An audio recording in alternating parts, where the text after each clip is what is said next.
You can see it from a peak in Hong Kong, the world's most populous country, China.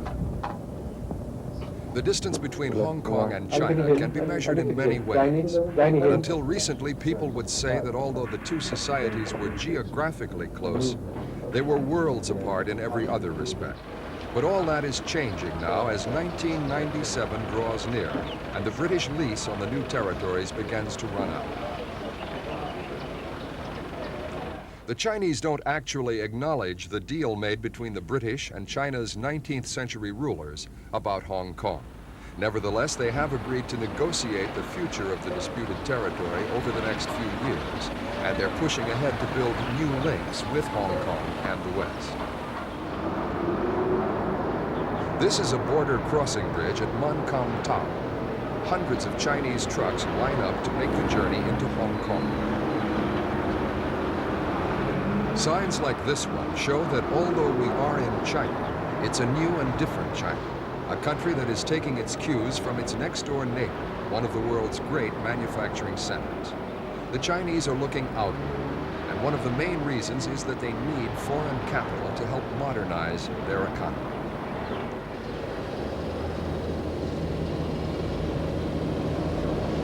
A word of warning, though. The China that foreigners encountered just across from Hong Kong is not representative of the rest of the country. These American oil men are some of the investors having a look at what China might have to offer as a manufacturing center.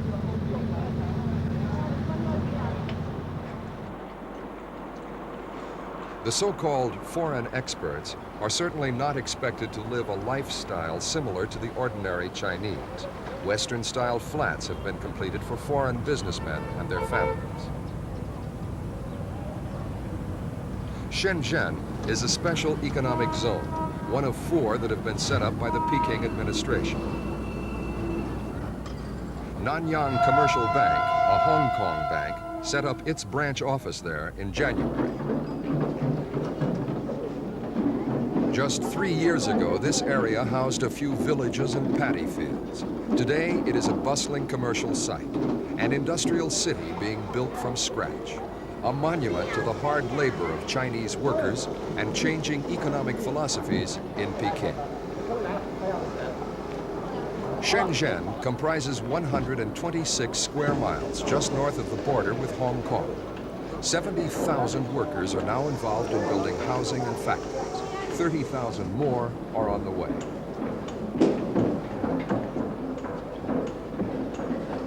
Unlike many Chinese urban centers, this new one will have the benefit of careful planning.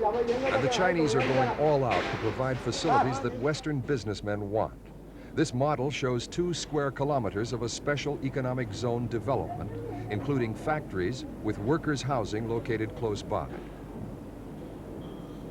By the year 2000, 1 million people are expected to live in Shenzhen.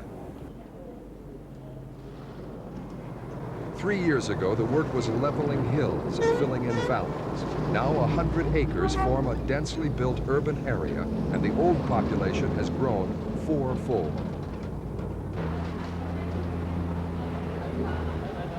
So far, agreement has been reached on 1,000 projects in the special economic zone. They cover industry, housing, tourism, fish farming, and agriculture. The Chinese say their aim is to promote external cooperation and technical changes and promote a socialist modernization program. This factory makes special packing material. A Hong Kong businessman invested $3 million in machinery, and the Chinese government provided the building and the labor. They say their investment amounted to almost $2 million.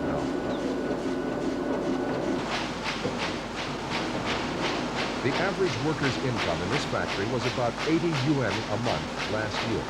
But this year it's jumped to 100 yuan, made up of a basic wage and bonuses linked to productivity. But these people in the special economic zones are a sort of financial elite. They earn about twice as much as the average wage in other parts of China.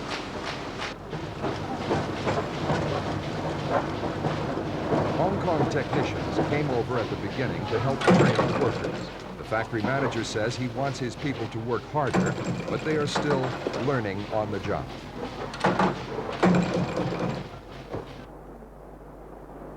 The agreement between the owners of this American plastics company and the Chinese is just one of 28 agreements with foreign firms involving heavy and light industry. Most are Hong Kong businessmen.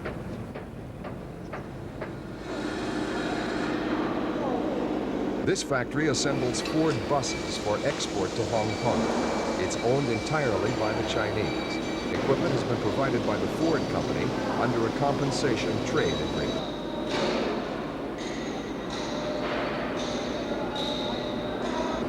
More than 100 air-conditioned buses have already been completed by the staff of 60 workers. Their wages are higher than the average Chinese workers, about $110 a month.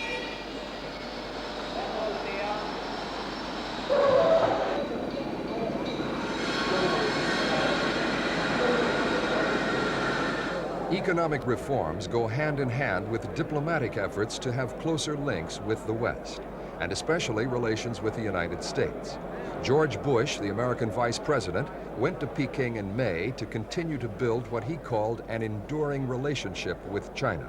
But Sino-American relations are at the mercy of one major stumbling block, Taiwan.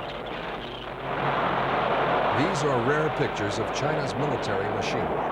The issue of U.S. arms supplies to nationalist Taiwan continues to keep the Washington and Peking governments apart. China is adamant that American sales of arms to the nationalists must cease.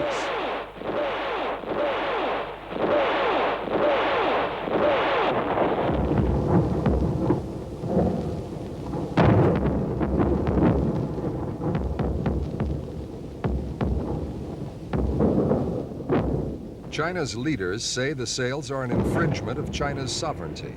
Support of Taiwan has been a major concern of President Reagan. And there are some Americans who fear that stopping the arms sales might encourage China to move militarily against Taiwan. Even so, Americans will go some way towards cementing both their economic and military relations with the Chinese.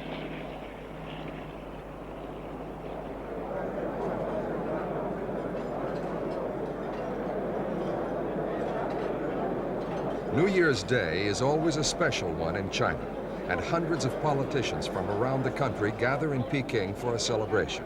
But the banquet also gives the Chinese themselves and so-called China watchers an opportunity to see who's who at the top. It is very much the top leadership that determines ideological questions, like China's relationship with the outside world. Chairman Hu Yaobang gives a New Year's address. He's been chairman of the Communist Party for a year, and he's been a close associate of powerful party deputy chairman Teng Hsiao Ping for 30 years. Chairman Hu has a great reputation as a conciliator, and this may be very important as a wide-ranging debate over China's economic future continues. Apparently, China's leaders are split several ways. Some say change isn't happening fast enough, and others say that too rapid change will bring untold problems in the future. A few years ago, a billboard like this would have been unthinkable in China. But now the city of Canton sports hundreds of advertising posters tempting Chinese workers with dreams of a more affluent future. It's not really the age of the word processor yet in China. But Suzuki of Japan advertises products which might soon be within a Chinese family's reach. In amongst the billboards is the Liberation Statue of 1949. Some of those who remember the 1949 revolution fear that exposure to the West will bring back the corrupt ways of the past. And some people have succumbed. The manager of this Chinese-owned business paid himself the equivalent of 400 years' wages. He's gone to jail for 5 years.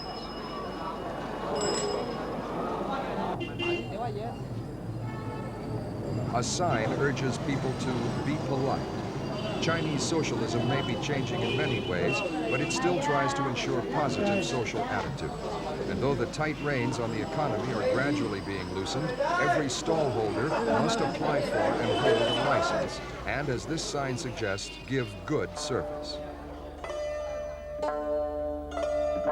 Campaigns to remind people of their social responsibilities have always been a part of post-revolution China.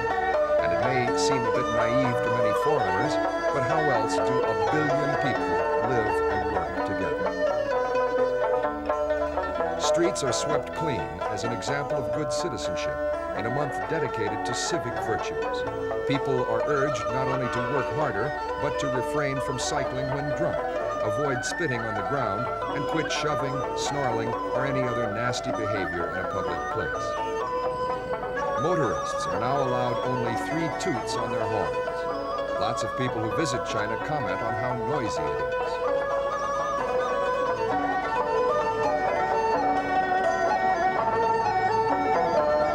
There is another social issue that the government is attempting to tackle head-on, and that is overpopulation. This sign advertises the government policy, 1 child per family, but the idea is fraught with sensitive problems. China is a society that adores its children, and among the poor, big families meant security in old age. Sons were preferred. They still are considered to be better insurance for the future. This generation will benefit from many new things in Chinese society, like learning English. But according to the officials, the social consequences of overcrowding will only be tackled if the 1 child per family formula is successful. Incentives are offered for those who comply, and there are financial penalties for those who don't.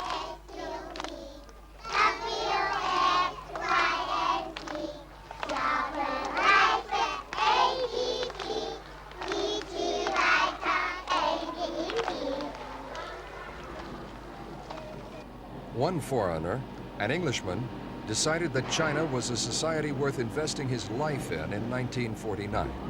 Today, he holds a key position in the export department of a Chinese machinery company.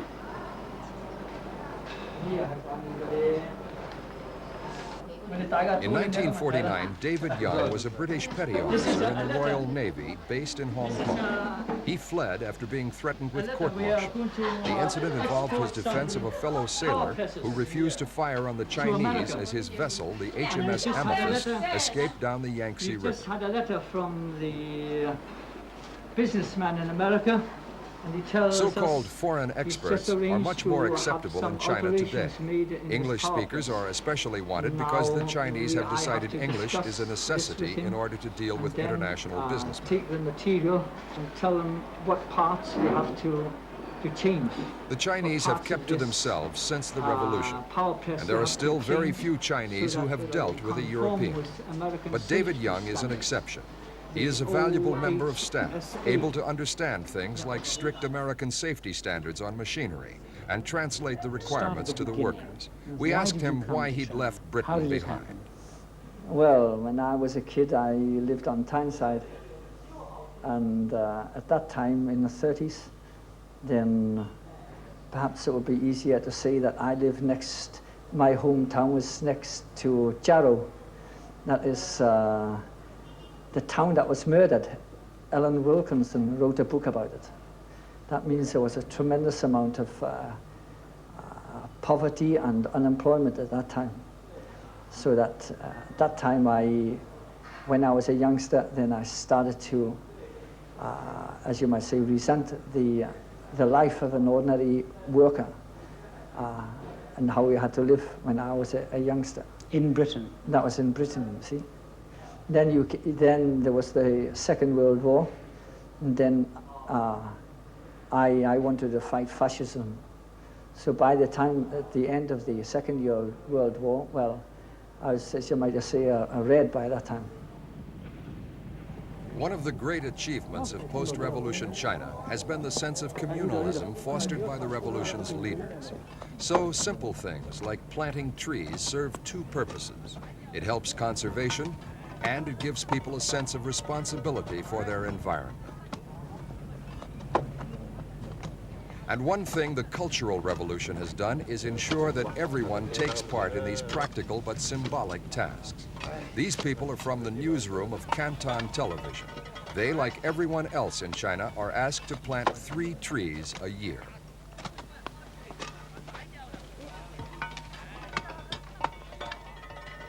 Changes in China's agricultural policy are harder to see than the industrial policies affecting the urban areas.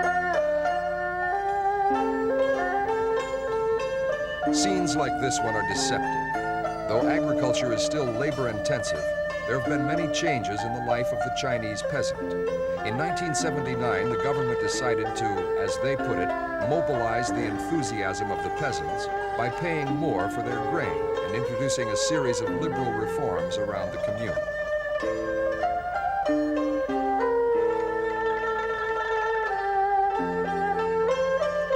Some people have welcomed the liberalization. Others, like the people on this commune near Canton, are perfectly content with the old ways. They would be reluctant to see their collective broken up.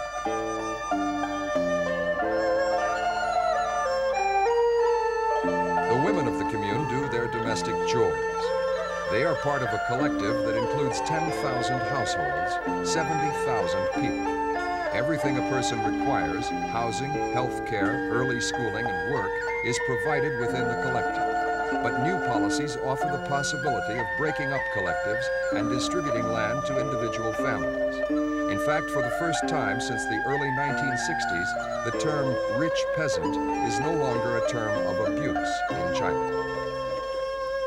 But for the majority of Chinese, an improved lifestyle will only come with hard labor. Economic policy during the so-called Great Leap Forward, determined by Mao Zedong, was aiming for small, completely self-sufficient units throughout China. In some communes, the produce, whether bricks or crops, is handed over to the state for distribution. Sometimes it's a quarter, and other times as much as 2/3 of the production. The commune handles the rest. But many Chinese peasants are working on a household or individual contract rather than a communal one. That means that instead of pooling their efforts and sharing the reward or shortage with others in a collective, they now sign contracts with a production brigade.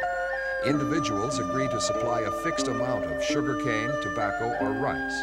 And if their crop is a particularly good one, it is the individual and his family who benefit. People are now returning to old motivations, like improving the lot of their own family instead of the whole community.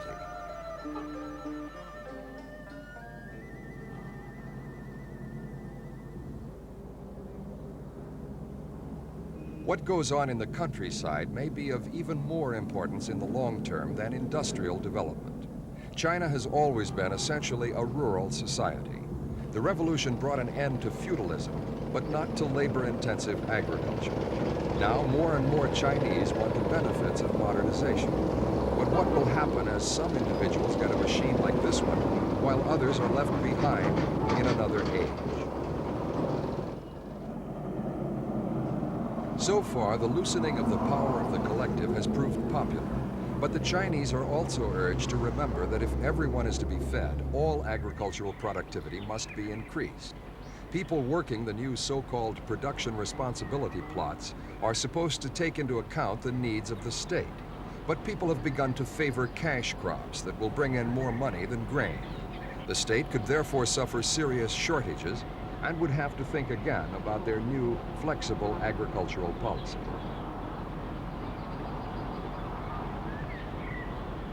China has had great economic plans before. Mao's Great Leap Forward program theorized that every collective should be able to make steel as well as use it. But his ideas ran into major problems when they came to be implemented.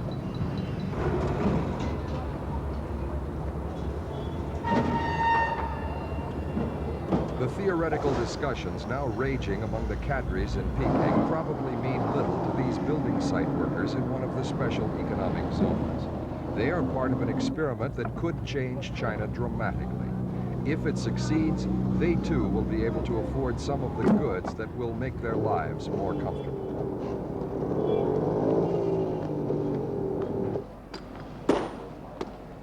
But the Chinese government knows that the tight reins on the economy established over the past 30 years cannot just be let go. They talk about economic responsibility and hope that the values of socialist China will remain, as people are allowed more opportunity to set their own economic targets. But now that the door has been opened to the West, people's economic expectations can only grow.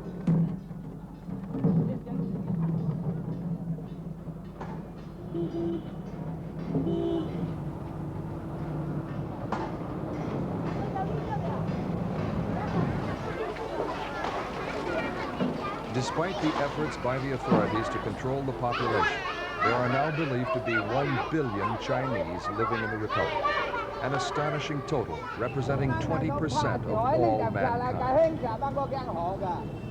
To find out the exact figures, the biggest census ever taken has just been started, involving 5.7 million census officials, and it will take 2 years before all the information can be collated. The huge population provides a cheap source of labor. If modern equipment were used here in Canton to excavate this new drainage channel, the work could be done much more quickly. But only a fraction of the workers would be given employment and wages. It's a scene of simple tools, bare feet, and muscle power. Some things have hardly changed since the Great Wall of China was built thousands of years ago.